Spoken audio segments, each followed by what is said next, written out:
And we continue with Tanya's story from the last part of chapter 9, called Recreating the Self. This is one of the 3 stories. Although she was 16 when her father died, Tanya was 11 when he was first diagnosed with cancer. Despite the fact that his illness required repeated treatments and occasionally prevented him from working, Tanya's family never discussed the cancer that was killing her father. Her mother's only acknowledgement of her father's illness was to take him one Sunday afternoon to view the cemetery plot where he would eventually rest. To Tanya, her mother seemed more like a real estate agent showing property than a wife who was about to lose her husband. Although she has few memories of her family's response to her father's illness, Tanya remembers vividly the last attack, which eventually took his life.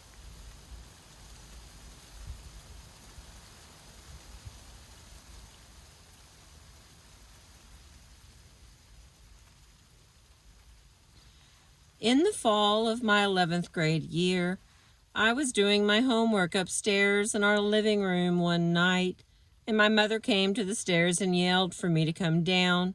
It was late, maybe 11 o'clock. She said, "Come down quick, your father is having trouble breathing." She told me to stand there and watch him. Just stand there. So I stood at the door of the bedroom. He was in the bed. I stood there while my mother went to the kitchen to call an ambulance. When I think about it now, I feel terrible. I hate it that I didn't go over to him. I don't think I even spoke to him. I just stood at the door. The thing I hate the most about his death and his being sick is that he had to do it so completely alone. When Tanya's father finally died, her mother moved quickly to erase any traces of her husband from the family home. The day after my father died, it was as if he had never lived. My mother gave his clothes away on the afternoon of the funeral. In the years following her father's death, Tanya recalls that her family talked about him so little that any memories she had quickly faded. In Virginia Woolf's To the Lighthouse, the family returns to the home they had shared in happier times to find that only fragments of the past remain. The movement of time has dulled things, changed things, and left behind only token memories. Tanya remembers the day of her father's funeral, when 4 of her girlfriends came over supposedly to comfort her. The teenagers tried to amuse their friend. They told her that above all else she should not cry. Their mission was not to help her grieve, but rather to facilitate her denial. For many years, Tanya lived with deep regret about the circumstances surrounding her father's death. She mourned for her father, but more significantly, she hated herself for the way she had behaved in the final years of his life. She wished that she had been able to offer him the comfort he so obviously needed. In her own mind, Tanya evolved a personal set of commandments for how one should treat a loved one who is sick. Like the Judeo-Christian Decalogue, Tanya's commandments begin with a series of thou shalt nots. Thou shalt not abandon someone who is dying.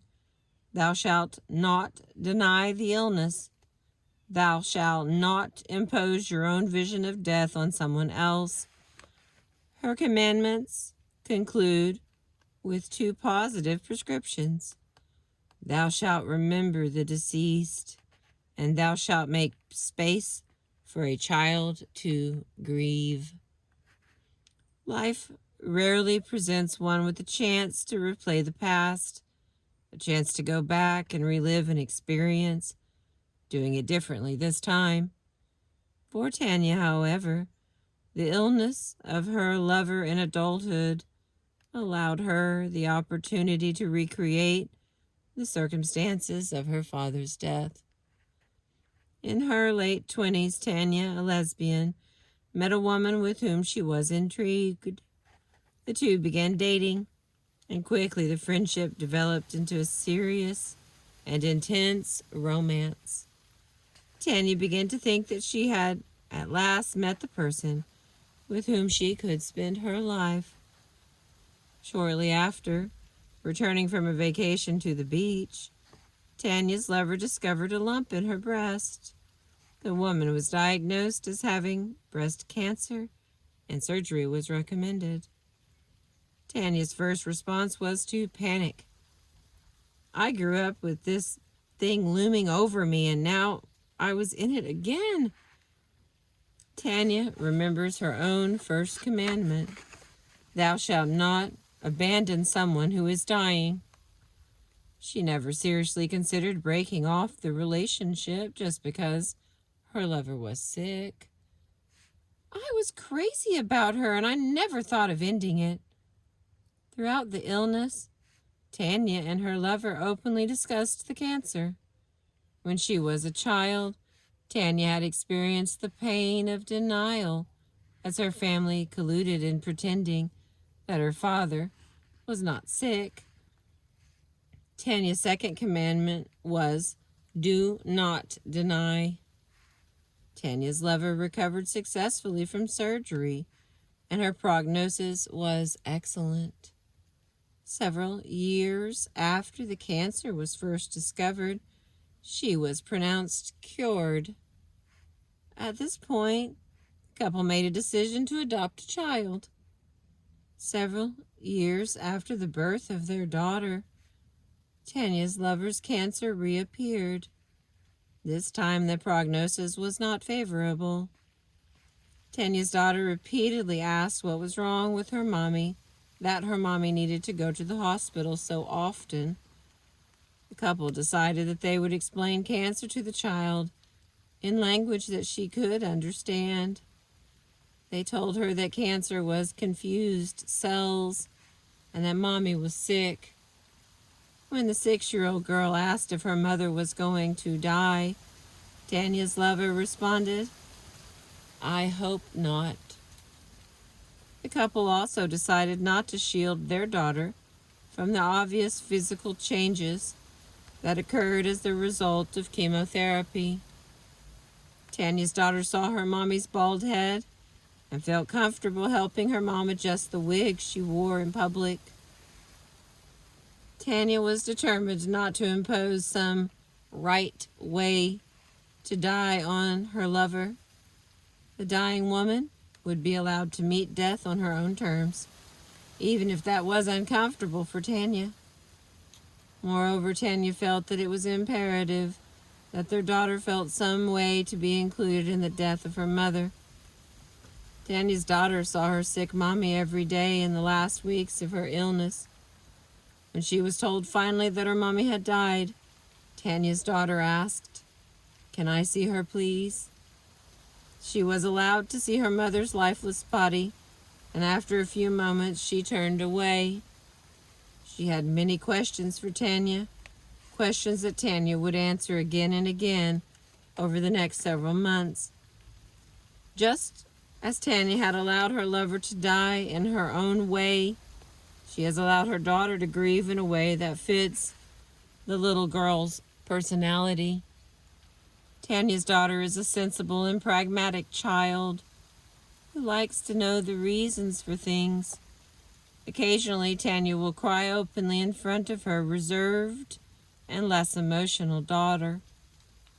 At those times, Tanya's daughter has held her hand and said to her mother, Mom, some people don't cry even when they are sad. Following her final commandment, Tanya has pledged that she and her daughter will remember the woman who died. Tanya has set up a small table in her home on which she has pictures of her. The table is set at eye level for a child so that her daughter can go look at the pictures whenever she chooses. Each year, Tanya and her daughter hold a small memorial service for Tanya's lover.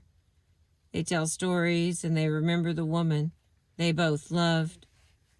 Recently, Tanya was at a party and met a woman to whom she was attracted. The two spent time talking, and Tanya discovered that this woman suffered from a chronic and potentially fatal illness. Tanya smiled to herself and walked away. She thought, "I've done this once. I don't need to do it again." While it would be incorrect to characterize Tanya's relationship with her lover as primarily an attempt to repair her own damaged history surrounding her father's death, Tanya's second encounter with death did indeed repair something that had been broken for a long time. Tanya's self-hate and self-doubt generated by her critical judgment of how she had behaved as a girl was now gone. What was broken had truly been fixed.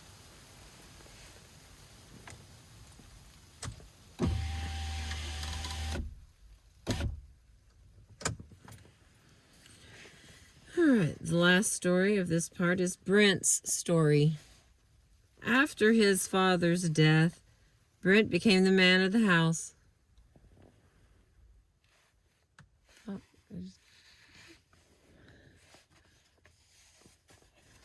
Here we go.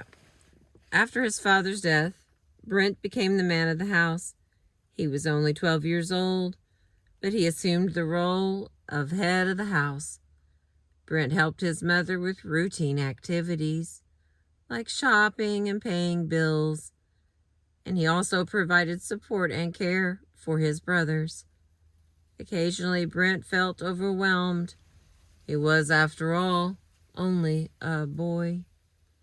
But most of the time he felt proud of himself, proud that he was able to step in and take his father's place. Brent's fragile attempt to be a man shattered, however, when his mother experienced a reoccurrence of her cancer. As she became increasingly ill, she required more care, and she turned to Brent for the emotional and physical help she needed. Here, Brent failed miserably. He was frightened and disgusted by his mother's decaying body. He did not know how to soothe her anxiety. He felt overwhelmed at the task of having to bathe and dress his own mother. Brent tried to maintain his pseudo-adulthood, but deep inside he felt himself to be a fraud. He knew he was a scared little boy just pretending to be grown up. Whenever he had the chance, Brent would stay out late with his friends. The responsibilities that waited for him at home felt overwhelming. Because he had once performed so well at being a little man, Brent's relatives were angered when he fell down on the job. They repeatedly criticized him for being irresponsible and selfish. Couldn't he see that his mother needed him at home? Throughout his teenage years, when Brent was beginning to develop a sense of himself as an autonomous person, a powerful negative image was forming inside. Brent thought of himself as an irresponsible fraud, and he began to loathe himself. He would tell himself, "You're a fake. Everything you do is just pretend. Deep inside, you're nothing at all." When he looks back on those years, Brent recounts sadly, "All I can remember of that time are my failures." When he went off to college, Brent took with him his deep belief that he was a phony. "I kept thinking I am a fake and I will be found out." Consequently, Brent decided that his best strategy was to dance as fast as he could, keep moving, and not let anybody get too close or expect anything from him. If people build expectations of you, then you will be forced to perform. If you are forced to perform, then you will be found out. Brent seemed to have many friends. Yet he knew that all of these relationships were superficial. He could not let anyone get close enough to learn his secret. Although he was an intelligent young man and had been accepted into a good college, Brent spent his college years settling for an acceptable C. He says, "The name of my story was I can't do it. I am in over my head. I won't even try." As long as professors and peers had no expectations, Brent could not fail. Everyone assumed he was just a charming guy satisfied with getting by. Brent spent much of his early adulthood running from one relationship to the next, traveling all over the world and trying on a variety of careers. Brent would allow himself to commit to nothing and to no one, because he was convinced that if he tried, he would fail. After all, he was the man who wasn't there when his mother needed him.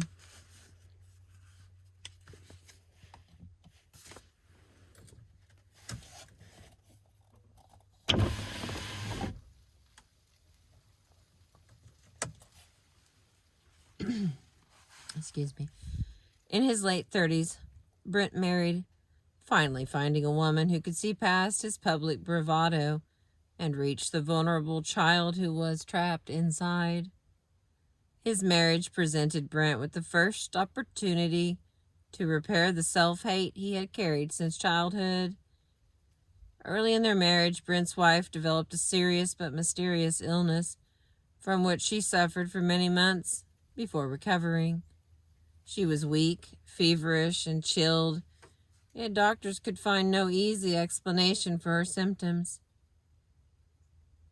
"I wanted to run, but this time I did not. I came home every night. I listened to her fears. I held her. I was a good guy. I was responsible.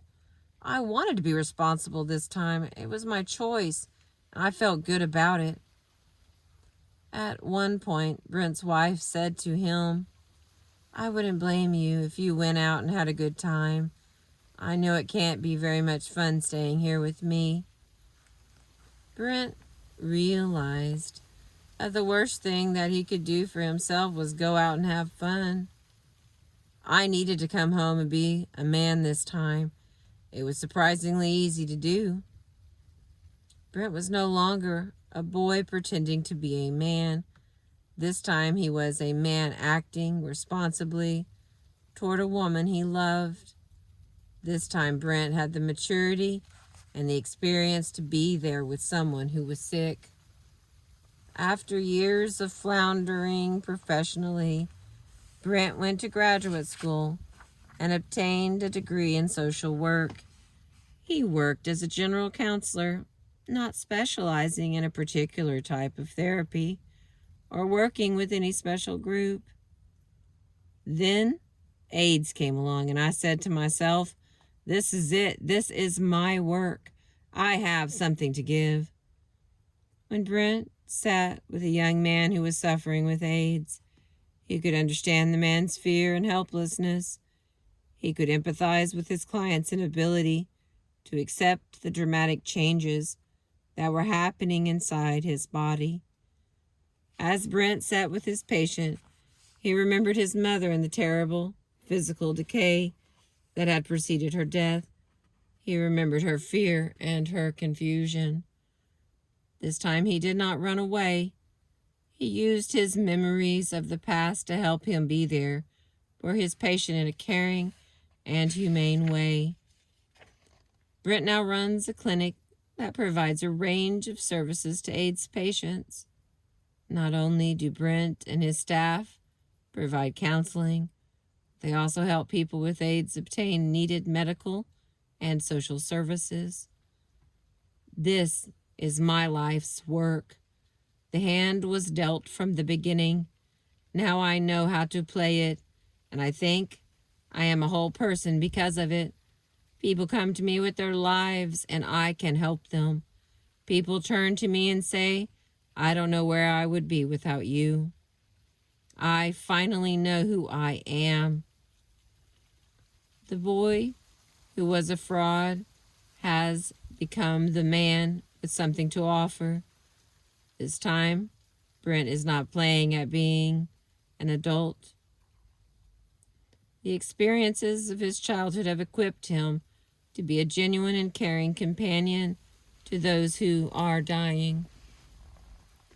In Richard Rhodes' words, one can never repair the hole in the world left when a parent dies.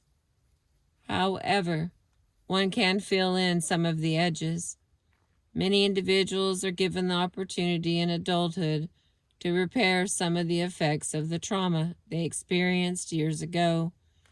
At times, the repair is effected by only a modest event. A long-buried emotion is felt at last. At other times, repair requires a more far-reaching experience, a relationship that allows old wounds to be healed. For some, repair becomes a life's mission.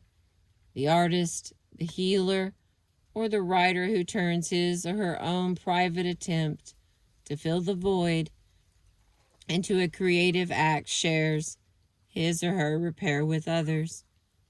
Richard Rhodes struggled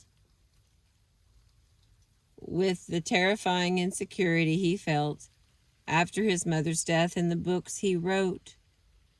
Each of my books felt different to write. Each is set in a different milieu and tells a different story, in a different voice, in a different prose still. Yet I see now that they're all repetitions. They all repeat the same story. Each focuses on one or several men of character who confront violence, resist it or endure it, and discover beyond its inhumanity a narrow margin of hope. Occasionally, an individual is lucky, and life presents him or her with a chance to do it differently, a chance to play the tape of the past one more time, and to make significant changes. When I used the word luck with one of the people I interviewed, he corrected me. There is no such thing as luck. Luck happens when preparation and opportunity collide. People prepare to be lucky when they struggle with the after effects of early loss. And that's the end of chapter 9 from the book The Loss That Is Forever by Maxine Harris, PhD. Our next part, chapter 10, is called Unwanted Legacies. And we're 2 or 3 chapters away from being done. Remember, if you get a chance to pick up this book, please do. The Loss That Is Forever. Thank you for listening and watching and being with me today. I greatly appreciate you.